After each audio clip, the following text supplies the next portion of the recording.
Hello everyone, welcome back to my mini vlog. और कल था दिवाली की सेलिब्रेशन कुछ इस तरह से हमारी हुई थी। सबसे पहले हम लोग सभी रेडी होकर मंदिर पहुँचे।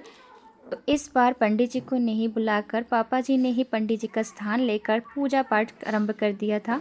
यहाँ पर उन्होंने ठाकुर जी को स्थापित कर और पूजा पाठ शुरू कर दिए थे। हमारी बेटी के पैरों में थोड़ा चोट लग गई है क्योंकि दिवाली के एक दिन पहले ही रात को ये 3 पौड़ियों से यानी 3 सीढ़ी से फिसल गई थी, जिससे इसे चोट लग गई थी।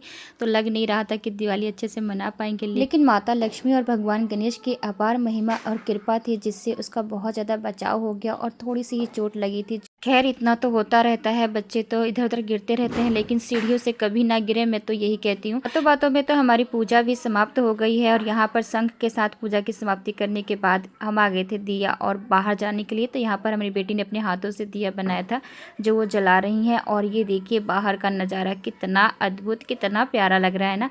यहाँ पर हमारा जो ननकू है मुन्नू, वो सो गया है और हम लोग यहाँ पर सोच रहे थे कि इसके बाद क्या करें, क्योंकि हम ही सिर्फ लेडीज़ थी, जेंट्स लोग अभी आए नहीं। नीचे जाकर देखा तो मम्मी ने पूरे नीचे भी दिए वगैरह जला दिए थे और मुन्नू जग गया था। तो यहाँ पर एक इंसान ऐसा है जो पूजा पाठ हो गया, लेकिन ये अभी तक रेडी नहीं हुई थी। तो अभी सभी आ गए थे और हमने सभी ने मिलकर अब दिवाली एंजॉय करना शुरू किया। चाहे वो दिवाली हो या फिर कोई भी त्यौहार होता है ना, पूरी फैमिली के बिना वो अधूरी मानी जाती है। अगर पूरी फैमिली इसमें मिलके एंजॉय करते ना तो मज़ा ही कुछ और होता है।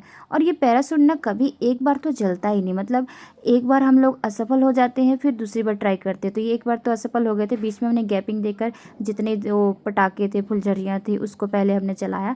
और यहाँ पर ये बहुत डर रही थी, लेकिन पता नहीं कैसे कैसे इसने पकड़ के जला ही लिया। फिर एक चक्री को हम दोनों देरानी जेठानी ने मिलकर जलाया और बारी बारी सारी की सारी चक्री को ख़त्म किया। तब तक मेरी चक्री ख़त्म हुई, तब तक पापा आ गए और उन्होंने भी एक चक्री जलाई और साथ में फुलझड़ी मम्मी ने जलाई। और इसी तरह से हमने ढेर सारी जो है ना पटाखे के अलावा बाकी सभी को जलाया, क्योंकि पटाखे तो हम बहुत ज़्यादा डरते हैं। फिलहाल मैं डरती हूँ और कोई नहीं, लेकिन अपने साथ किसी को जलाने नहीं देती। लास्ट में ना यहाँ पर देखिए एक पैराशूट लेकर फिर से हम ट्राई करने लगे थे और इसके बाद तो कमाल ही हो गया। ये पैराशूट उड़ा, उसके साथ ही ना एक और पैराशूट हमने बाद में उड़ाया था जो बहुत दूर गया था। ये तो और इसके बाद तो ये लोग ऐसे से निहार रहे थे कि पता नहीं क्या है, ये तो पीछे मुड़ ही नहीं रहे थे। जो लास्ट वाला हमने पैराशूट उड़ाया ना वो बहुत दूर गया, जिसे मैं बहुत जूम करके दिखा रही थी और ये लोग सभी एक टुक लगाकर उसी को देख रहे थे। इसी के साथ अब खाना बनाने की तैयारी करनी थी, क्योंकि खाली पेट तो सो नहीं सकते ना।